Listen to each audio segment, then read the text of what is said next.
అమ్మ జీవితం 24 hours ఇదే పని. వీడికి ఫోన్ చేద్దాం. హలో బాబా, ఎవరి వాట్సాప్. అరే ఒక్క నిమిషం ఆగరా, మనోడు కానుంది, ఒక్క నిమిషం ఆగు. ఓకే అమ్మ, ఓకే.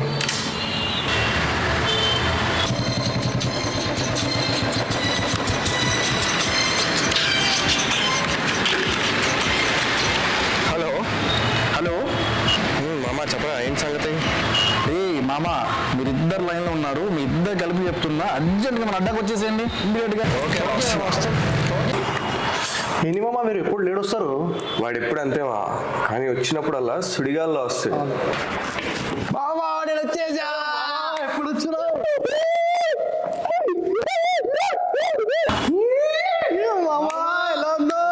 ఎలా ఉన్నారా? ఏంట్రా మరి December 31st నైట్ మన ప్లాన్స్ ఏంటి అంటే పబ్కి వెళ్ళి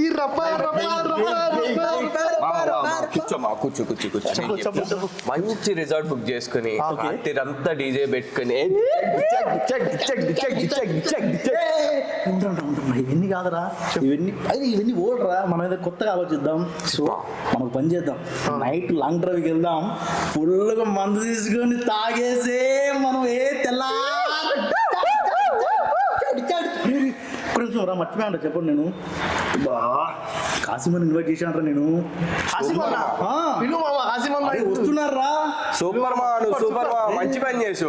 సూపర్ ఉండండిరా, మనం ఏదో అనుకుంటున్నాము, లాంగ్ డ్రైవ్ అని, విల్లా అని, పార్టీ అని ఏదో అనుకుంటున్నాము. అన్న ఏ ఫిట్టింగ్ పెడతారు వచ్చిన తర్వాత, నిమిషం అన్న వచ్చిన తర్వాత మాట్లాడదాం. ఓకే మా, ఓకే అన్నేమంటాడు మా, అన్న కూడా మనడే.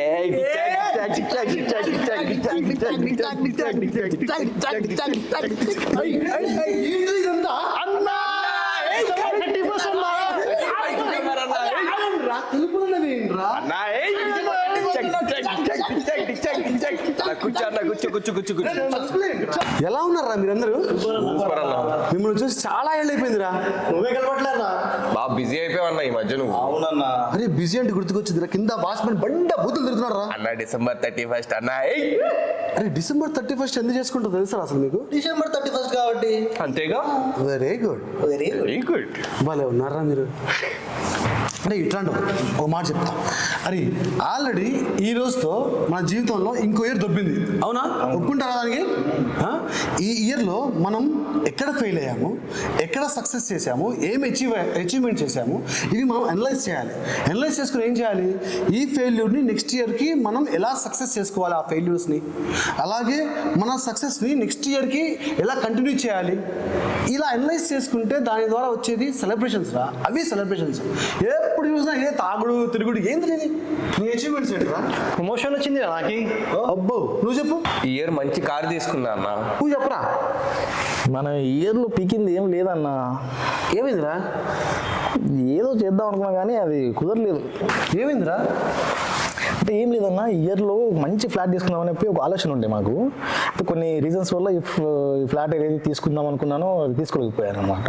రీజన్స్ ఏంటి? రీజన్స్ అంటే ఏం లేదు, ఒక ఇయర్లో చాలా అంటే సాటర్డే సండేస్ మాకు టైం దొరుకుతుంది, ఎలా మన వీక్ ఆఫ్ దొరుకుతాయి. ఆ టైంలో నేను మా భార్య చాలా ప్రాజెక్ట్స్ విజిట్స్ అయ్యాము. ఎన్ని ప్రాజెక్ట్స్ తిరిగావండి? 60 తిరిగావా? 60 కాదు కానీ ఒక 35 ఫ్లాట్ వరకు తిన్నామన్నాం, గట్టిగా బాగా ట్రై చేసాం. ప్రాబ్లం ఏంటి వచ్చింది? ప్రాబ్లం అంటే ఏం చెప్తాం అన్న, ఒకటి కాదు.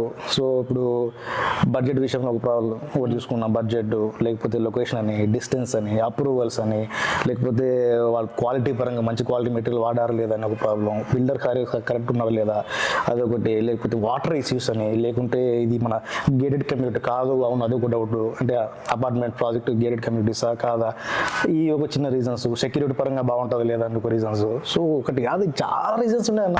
ఇన్ని రీజన్స్ ని బుర్రలో పెట్టుకుని సైట్కి వెళ్తే ఇంకేం కొంటావరా? అదే నేను అడిగితే నువ్వు జీవితంలో ఒక ఫ్లాట్ కొనలేవురా. ఇలా కాదురా, అంటే నీకు ఎగ్జాంపుల్ చెప్తాను చూడు. మా బాస్ ఉన్నారు, 15 కోట్లు పెట్టి సిటీ సెంటర్లో ఒక ఫ్లాట్ తీసుకున్నారు. Still he is not happy, but still he bought it. పోయి ఆయనకి కావాల్సింది 30th ఫ్లోర్, ఆయన కొన్నది 3rd ఫ్లోర్, ఆయనకి కావాల్సింది ఈస్ట్ ఫేసింగ్, ఆయన కొన్నది వెస్ట్ ఫేసింగ్. అంటే ఎక్కడో ఒక చోట కాంప్రమైజ్ అయ్యి మూవ్ ఆన్ అయిపోవాలిరా మనం. అంటే ఒకే చోట ఇన్ని పాయింట్స్ పెట్టుకొని నువ్వు స్ట్రక్ అయిపోతే ఇక జీవితంలో ముందుకెలా వెళ్తావు, ఫ్లాట్ ఎలా కొంటావు? అరే నేను కొన్ని పాయింట్స్ చెప్తాను, అది సజెషన్ అనుకో, అడ్వైజ్ అనుకో, జస్ట్ నువ్వు అబ్జర్వ్ చేయి నేను చెప్పే పాయింట్స్. ఒకటి, ఫస్ట్ అప్రూవల్స్ ఉన్నాయా లేదా చూసుకో. ఫ్లాట్కి ఏ అప్రూవల్స్ కావాలి మనకి? హెచ్ఎండిఏ, రేరా అప్రూవల్స్ ఉన్నాయా, అలాగే నీకు బ్యాంక్లో లోన్స్ ఇస్తున్నారా లేదా, అంటే ఒక సేఫ్ సైడ్లో ఉన్నావు. ఓకే, అప్రూవల్స్ అయిపోయినాయి. రెండో పాయింట్ వచ్చి నీకు బిల్డర్ క్వాలిటీ. ఓకే, బిల్డర్కి ఆల్రెడీ కన్స్ట్రక్షన్ చేసిన ఏమైనా ప్రాజెక్ట్స్ ఉన్నాయా, ఏమైనా హ్యాల్ట్ అయినాయా, హ్యాల్ట్ అంటే ఎక్కడైనా ఆగిపోయి ఉన్నాయా, అవి చెక్ చేసుకోవాలి ఒకసారి. థర్డ్ వచ్చి నీకు సెక్యూరిటీ, గేటెడ్ కమ్యూనిటీలో తీసుకో. సెక్యూరిటీ కావాలి కదా మన పిల్లలకి, ఫ్యామిలీకి, గేటెడ్ కమ్యూనిటీలో తీసుకో. ఓకే, ఫోర్త్ వచ్చి వాటర్ ఇష్యూస్లో కూడా నువ్వు కాంప్రమైజ్ అవ్వకూడదు. ఎందుకు? వాటర్ పడ్డాక నీకు రావట్లేదని అనుకో, మరి ట్యాంకర్లని అవి ఇగోలా ఉంటుంది. వాటర్ కూడా నీకు రిసోర్సెస్ ఉన్నాయా లేదా చెక్ చేసుకో. ఓకే, ఇవన్నీ నేను చెప్పిన ఈ పాయింట్స్ ఇవన్నీ నాన్ కాంప్రమైజ్. ఇంకోటి చెప్తాను రై, నీకు లొకేషన్ అంటే అన్న నేను గచ్చిబౌలిలో కావాలి, ఇలా కావాలి, సిటీ సెంటర్లో కావాలి, ఆ గలీలో అని చెప్పట్లా. నేనేమన్నా అంటే హైవేకి ఏమన్నా కనెక్టివిటీ ఉందా లేదా చూసుకో. రెండోది, ఎంత దూరంలో నీకు ఆ కనెక్టివిటీ, నువ్వు ఉన్న అపార్ట్మెంట్కి ఎంత కనెక్టివిటీ ఉంది హైవే నుంచి అని చూసుకో. అది ఎంత దగ్గరగా ఉంటే నీకు అంత బెనిఫిట్ అనమాట. అందుకని అక్కడ కూడా నువ్వు కాంప్రమైజ్ అవ్వమాక. ఓకే, ఇవన్నీ ఇప్పుడు చెప్పిన 5 పాయింట్స్ నో కాంప్రమైజ్. ఇక ముందు చెప్పేది కాంప్రమైజ్ అవ్వాల్సి వస్తుంది, అది దేంట్లో అనేది డిస్కస్ చేస్తాం. ఒకటి, బడ్జెట్. నువ్వేంటంటే నేను ఒక మైండ్ సెట్లో ఉండిపోతావు, నాకు 50 లక్షల్లో కావాలి, నాకు 60 లక్షల్లో కావాలి అనే ఒక ఫిగర్లో నువ్వు ఉంటావు. కానీ అది నీకు బిల్డర్ క్వాలిటీ నచ్చింది, కనెక్టివిటీ రోడ్ బాగుంది, గేటెడ్ కమ్యూనిటీ అయ్యి ఉంది, ఒక 5 లక్షలు అటు ఇటు పోనీ. నువ్వు ఆ 5 లక్షల గురించి నువ్వు ప్రైస్ అక్కడ బార్గెన్ చేసి వాళ్ళ చేత నువ్వు తీసుకోకుండా ఉన్నావు అనుకో, నువ్వు 1 ఇయర్ టైం ఎలాగ వేస్ట్ చేసావు. ఆ 1 ఇయర్కి ఈ పాటికి ఆ 5 లక్షలు పెరిగి ఉంటాయి కదా, ఆ 60 లక్షలతో ఆ 70 లక్షలతో నువ్వు ఫ్లాట్ తీసుకున్నది. అందుకని కొన్ని చోట్ల బార్గెన్ చేయదు, బెస్ట్ ప్రైస్ వస్తాయి నన్ను అడిగితే. ఓకే, ఇదొకటి. రెండో పాయింట్ వచ్చేసి ఈస్ట్ ఫేసింగ్ కావాలి, వెస్ట్ ఫేసింగ్ కావాలి, నార్త్ ఫేసింగ్ కావాలి అంటావు. ఇప్పుడు నువ్వు ఇలా ఫేసింగ్ కావాలనుకున్నప్పుడు 70% 80% కన్స్ట్రక్షన్ అయిన బిల్డింగ్లో నీకు అవి దొరుకుతాయి, అక్కడ నీకు హ్యాపీగా దొరికేస్తాయి. లేదా దొరకలేదు, ఈస్ట్ దొరకలేదు, వెస్ట్ తీసుకో, నార్త్ దొరికింది, నార్త్ తీసుకో. ఇలా నువ్వు ఏ ఫేసింగ్ కావాలో చూసుకొని నువ్వు 80% 70% కన్స్ట్రక్షన్ అయ్యి ఏమన్నా సేల్స్లో పెట్టుకున్న బిల్డింగ్స్లో అపార్ట్మెంట్స్కి వెళ్ళిపోతే నీకు దొరికేస్తాయి. అవునా, ఇది ఇక్కడతో క్లోజ్. ఇంకోటి third point distance. Okay, distance. అసలు సిటీ ఎంత ఎవల్యూట్ అయ్యి ఉంది మన హైదరాబాద్, ఎంత ఎవల్యూషన్ వచ్చింది హైదరాబాద్లో. ఒకప్పుడు చార్మినార్ అంటే సిటీ సెంటర్, అంటే నీకు గుర్తుందో లేదో, నేను చిన్నప్పుడు నేను హైదరాబాద్కి రావాలంటే ముందు కోటి కానీ అబిడ్స్ కానీ, ఎందుకు అక్కడే దొరుకుతుంది నీకు షాపింగ్ ఐటమ్స్ కానీ ఏదైనా తినడానికి. కానీ ఇప్పుడు లేదే, నువ్వు సిటీలో ఇన్నర్ రింగ్ రోడ్ నుంచి అవుటర్ రింగ్ రోడ్ లోపు ఎక్కడికి వెళ్ళినా సరే నీకు అవే ఐటమ్స్ దొరుకుతాయి, అవే షాపింగ్ చేసుకోవచ్చు. అవునా కదా? అలాంటప్పుడు నువ్వు డిస్టెన్స్ ఎందుకు చేసుకుంటున్నావు? అలాగే నువ్వు డిస్టెన్స్ అంటే ఓ ట్రావెల్ టైం పెట్టుకోవాలి. అంటే నాకు ఆఫీస్ పక్కనే దొరకాలి, నేను గచ్చిబౌలిలో నా ఆఫీస్ పక్కనే దొరకాలి, మళ్ళీ నీ బడ్జెట్లో ఉండాలి అంటే కష్టం కదా.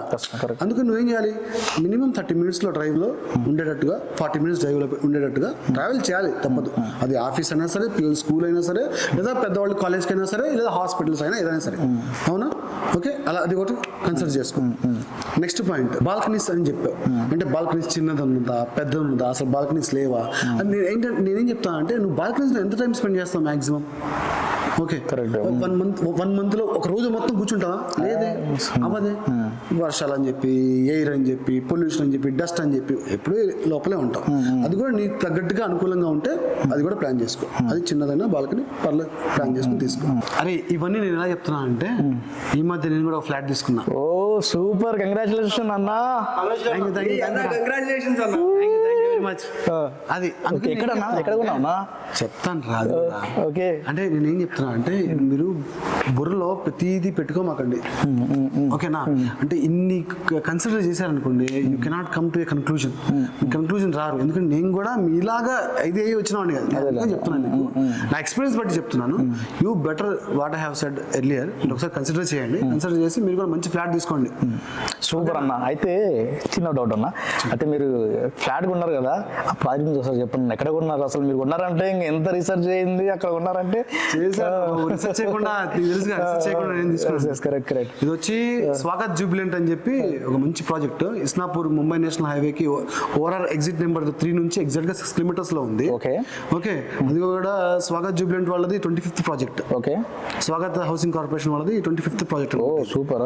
ఓకే, అలాగే వాటర్ ఫెసిలిటీ ఉంది అక్కడ. Okay. ముంబై నేషనల్ హైవేకి ఎగ్జాక్ట్ గా సెకండ్ బిట్. Okay. అలాగే గేటెడ్ కమ్యూనిటీ, ఓ సూపర్. కాంపౌండ్ వాళ్ళ చుట్టూ అన్ని ఇస్తున్నారు అన్నమాట.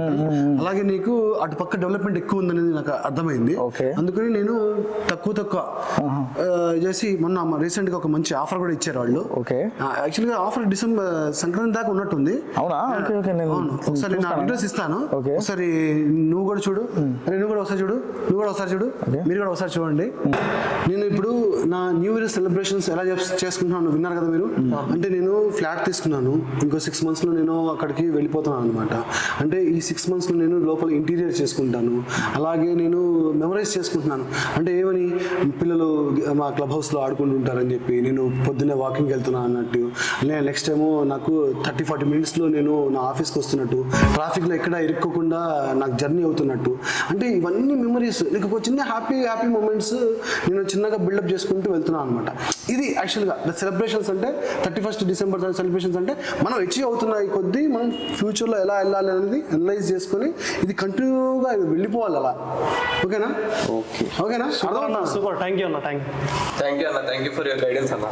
డెఫినెట్గా అన్న, నేను ఏదో చిన్న ఆశామాష అనుకున్నాను, నా 1 year టైం అనవసరం వెయిట్ చేశాను నేను. సో ఇప్పుడు అర్థమైంది, మీరు చెప్పిన తర్వాత రియలైజ్ అయిపోయింది. నెక్స్ట్ ఇయర్ నేను ఎక్కడ తగ్గేది లేదు, నెక్స్ట్ ఇయర్ ఖచ్చితంగా తీసుకునేది ఫ్లాట్. మీరు అడ్వైజ్ ఇచ్చారు కదా, డెఫినెట్గా మీరు చెప్పిన ప్రాజెక్ట్ విజిట్ అయ్యేదే, తగ్గేది లేదు. ఏమంటారు? నెక్స్ట్ 31st నైట్ వెళ్ళిపోయిన తర్వాత మనం ఫస్ట్ వెళ్ళిపోదాం రా, వెళ్ళిపోయి అన్న చెప్పిన ప్రాజెక్ట్ చూద్దాము, నచ్చింది అనుకోండి ఇమ్మీడియట్గా బుక్ చేసుకుంటాను అన్న. ఇంకేం నేను సూపర్ బుక్ చేస్తాను అంతే. సూపర్. అలాగే వైస్ డిసిషన్స్ తీసుకుంటారా, ప్రతి దగ్గర ఇరుక్కుపోమాకండి. షూర్. ప్రతి దగ్గర మీరు స్టక్ అయిపోతున్నారు, ఇన్ని ఆలోచనలతో వెళ్ళమాకండి ఎక్కడికి. నువ్వు కూడా విజిట్ చేయరా. చూడండి. హాయ్ అండి, చూసారు కదా, మా వీడియో కనుక నచ్చినట్లయితే మీకు లైక్ చేయండి, సబ్స్క్రైబ్ చేయండి, అలాగే మీ ఫ్రెండ్స్ అందరికీ షేర్ చేయండి. ఎవరైతే ఫ్లాట్ కొనడానికి వెళ్ళి స్ట్రక్ అయిపోయి ఆడిషన్స్ మీద, వీడియో డిషన్స్ మీద ఎక్కువ డిపెండ్ అయిపోయి ఉన్న వాళ్ళకి ఈ వీడియో షేర్ చేయండి. ఎంతో కొంత మీకు నాలెడ్జ్ ఇవ్వడం కోసం ఈ వీడియో తీసాము. అందుకని మీ అందరికీ హ్యాపీ న్యూ ఇయర్.